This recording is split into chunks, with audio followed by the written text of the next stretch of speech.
ఉదయ బ్రహ్మస్వరూపం మధ్యాహ్నేతు మహేశ్వర సాయంకాలేతు స్వయం విష్ణు త్రయామూర్తి దివాకర.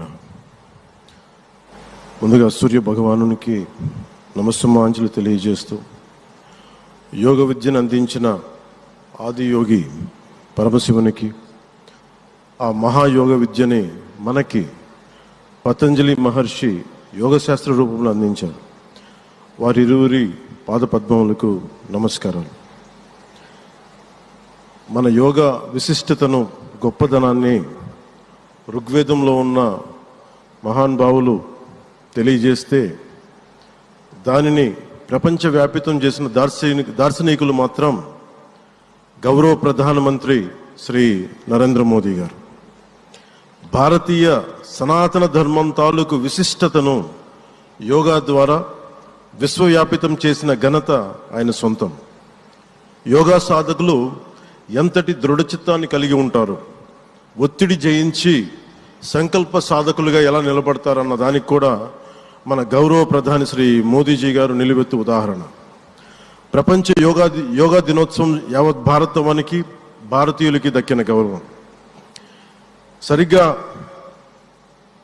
ఒక 2014లో అప్పుడే ఐక్యరాజ్య సమితిలో గౌరవ ప్రధానమంత్రి మోదీ గారు ప్రవేశపెట్టినప్పుడు దాదాపు 177 దేశాలు ఈ రెజల్యూషన్కి మద్దతు పలికినాయి. ఇంతమంది మద్దతుని కూడగట్టగలిగి ఈ రోజున మనకి 2015 నుంచి యోగా దినోత్సవం ప్రారంభమైంది. ఈ రోజున గౌరవ ప్రధానమంత్రి మోదీజీ గారి పిలుపు మేరకు మనం మొదట విశాఖ 11వ యోగా దినోత్సవ సంబరాలకు వేదిక అయింది. శ్రీ మోదీజీ గారి సమక్షంలో గౌరవ ముఖ్యమంత్రి వర్యులు శ్రీ చంద్రబాబు నాయుడు గారి కృషితో ప్రపంచ రికార్డుకు వేదికగా నిలిచింది.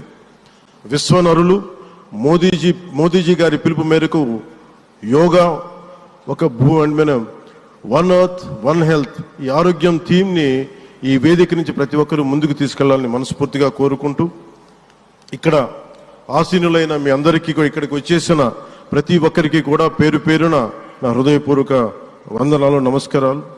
అలాగే గౌరవనీయులైన గవర్నర్ గారి శ్రీ అబ్దుల్ నజీర్ జీ గారికి, గౌరవ ముఖ్యమంత్రి శ్రీ నారా చంద్రబాబు నాయుడు గారికి, civil aviation minister Kinjarapu Rammohan Naidu గారికి, అలాగే మనకి Ayush minister of state independent charge